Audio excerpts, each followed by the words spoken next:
पर्यवेक्षण के प्रकार। पर्यवेक्षण दो प्रकार से किया जाता है। एक प्रकार का पर्यवेक्षण ध्येय संगठन के आधारभूत उद्देश्यों को प्राप्ति होना है, प्राप्ति हो रही है या नहीं है, इसकी देखरेख करने का। दूसरा पर्यवेक्षण का उद्देश्य इतना व्यापक नहीं होता। यह पर्यवेक्षक कार्य विधियों की प्रक्रियाओं की देखरेख को अपना ध्येय मानते हुए, उदाहरण के लिए कपड़े की मिल में मुख्य कार्यकारी जो पर्यवेक्षण करता है वह व्यापक होता है और मिल के सभी विभागों की देखरेख का उद्देश्य होता है, परंतु क्रय प्रबंधक और रंगाई विभाग या प्रबंधक उस विभाग की प्रक्रिया पर ही गौर रखता है जिससे वह संबंधित है।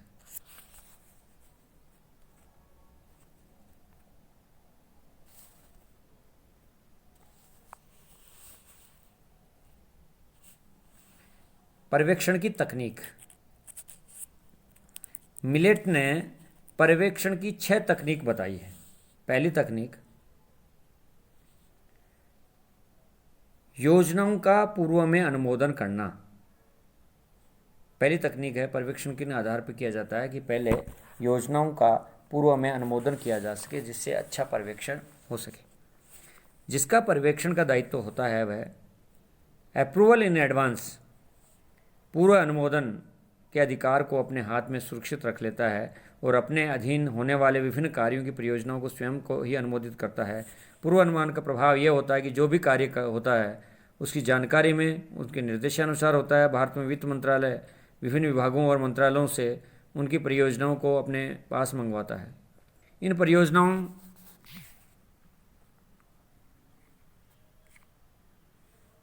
का अनुमोदन वित्त मंत्रालय द्वारा किया जाता है, तब यह परियोजनाएं प्रारंभ की जाती हैं। यानी वित्त विभाग है वह योजनाओं का पूर्व अनुमोदन करता है। पूर्व में प्रत्येक विभाग से अपनी मांग मांगी जाती है, फिर वित्त विभाग द्वारा उसका पूर्व में अनुमोदन या उसका बजट में प्रावधान करके उसका नियोजन प्रारंभ करता है और कार्य परियोजना प्रारंभ होती है।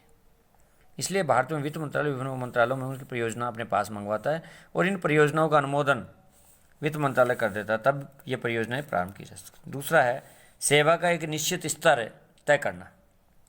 पर्यवेक्षक का एक उद्देश्य ये भी होता है कि संगठन में लगे कार्मिकों को जो कार्य है मिला है वह एक निश्चित स्तर का हो। पर्यवेक्षक इस उद्देश्य की प्राप्ति के लिए पहले से ही एक स्तर निर्धारित करके उसकी प्राप्ति की अनिवार्य घोषित कर सकता है। उदाहरण के लिए किसी कार्यालय में प्रबंधक ये घोषित कर सकता है कि प्रत्येक दिन टाइपिस्ट को 40 पृष्ठ टाइप करने हैं या प्रत्येक कंप्यूटर कर्मी को 100 पेज डेली टाइप करने हैं। इस तरह का एक टारगेट देकर सेवा के निश्चित स्तर तय किया जा सकता है। आय व्यय पर नियंत्रण। यदि प्रबंधक चाहता है कार्य उसकी इच्छा के अनुकूल हो तो सबसे अच्छा तरीका ये है कि वह आय व्यय पर नियंत्रण रखे। यदि विभाग आय करने वाला है तो अधिकारी ये निर्धारित कर सकता है कि एक माह में न्यूनतम आय इतनी होनी चाहिए। जिन विभागों को जनता की सेवा करनी है, मुख्य रूप से धन व्यय करना है, उनमें पर्यवेक्षक निर्धारित कर सकता है कम से कम इतना धन उपयोग में आना चाहिए। चौथा है अधीनस्थ कर्मचारियों में से मुख्यों की नियुक्ति। जिसका पर्यवेक्षण का उत्तरदायित्व है उसको ये अधिकार होना चाहिए कि उसके अधीन जो कार्मिक नियुक्त हैं ही उनकी अनुमति में नियुक्त किए होते। यानी जिसका पर्यवेक्षण का उत्तरदायित्व है उससे ये अधिकार होना चाहिए कि उसके अधीन जो कार्मिक नियुक्त हो उनकी अनुमति में नियुक्त हो।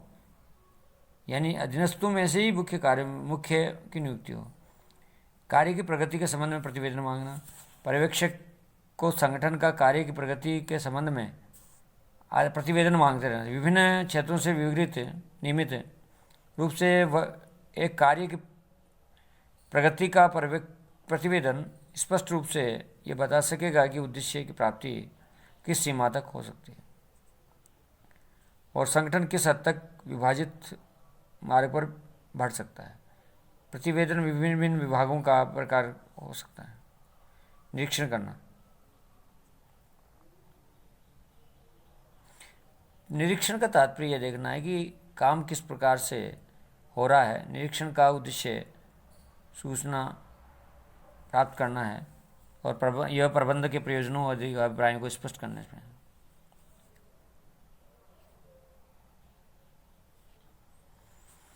एक अथवा अनेक संगठन में अनेक वर्ग और श्रेणी में विभाजित है। साथ ही साथ यह भी अभिप्राय है, यह भी अपरिहार्य है कि संपूर्ण संगठन एकता के सूत्र में बना रहे, सभी के बीच एकता हो। इन दोनों दृष्टियों से उचित प्रतीत होता है एक व्यक्ति या वर्ग के ऊपर एक ही शक्ति का पर्यवेक्षण हो, परंतु ऐसी व्यवस्था की कठिनाइयाँ हैं। एक पर्यवेक्षक संगठन में सभी अंगों को नहीं समझ पाता, अतः एक ही पर्यवेक्षक पर्याप्त नहीं होता। दूसरी बात यह है कि अधिकारी अपने अधीनता से बहुत से लोग कार्य करते हैं, उनके कार्य अलग अलग होते हैं।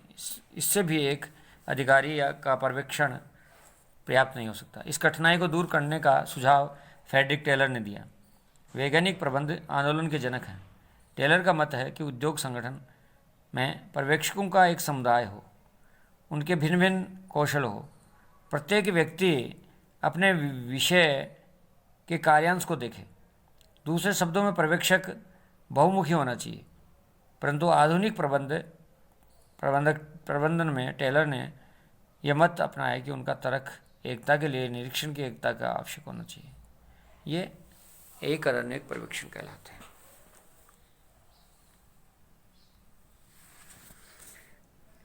इस प्रकार पर्यवेक्षण के प्रकार, पर्यवेक्षण दो प्रकार के होते हैं, सूत्र पर्यवेक्षक और कार्यात्मक पर्यवेक्षक। सूत्र पर्यवेक्षक का संबंध उस नियंत्रण से है जो आदेश की पंक्ति के व्यक्तियों के हाथों में रहता है। उदाहरण के लिए पुलिस विभाग में आईजीपी जिला पुलिस अधीक्षक निरीक्षकों का पर्यवेक्षण करता है। आगे भी हवलदार तक क्रम चलता रहता है। इसके विपरीत कार्यात्मक पर्यवेक्षक किन्हीं विशेषज्ञों से संबंधित लेखा पर्यवेक्षकों, O&M विशेषज्ञों की सांख्यिकियों आदि द्वारा किया जाता है।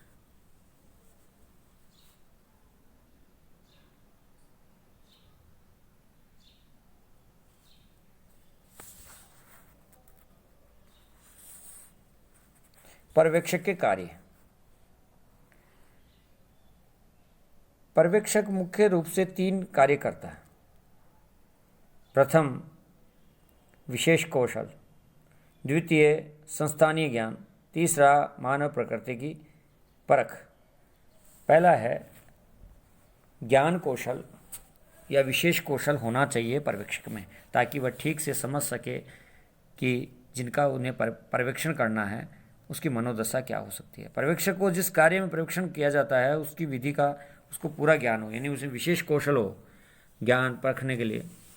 द्वितीय है संस्थानीय ज्ञान। संस्थानीय ज्ञान का तात्पर्य है कि उसको ये जानना चाहिए कि उस संगठन की सामान्य नीति क्या है, उसका विशेष प्रयोजन क्या है, किस भांति वह सिद्ध हो सकता है। तीसरा है उसकी तीसरी योग्यता है मानव प्रकृति की परख। उसको ज्ञान होना चाहिए कि मानवीय तत्व हैं जिनका बड़ा महत्व है।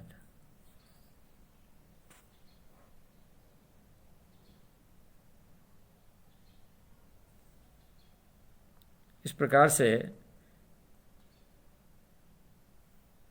हमने तकनीक, प्रकार और कार्य के बारे में अध्ययन किया।